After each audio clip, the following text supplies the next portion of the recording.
অৰ্পণ কৰিব গতিকে কোনোবা শুনিছা মালা অৰ্পণ কৰা নাই কিন্তু এইটো নীতিগত নহয় পহিলা বাৰৰ পৰা 7 টাকত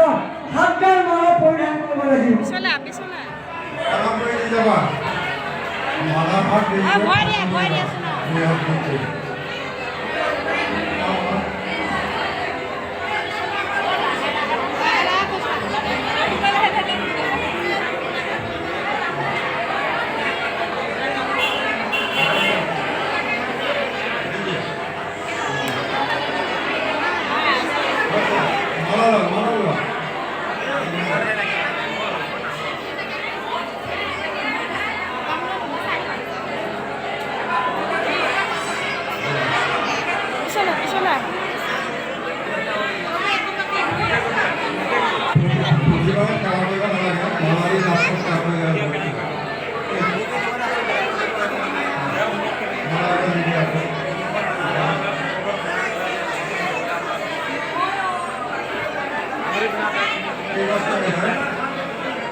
Vamos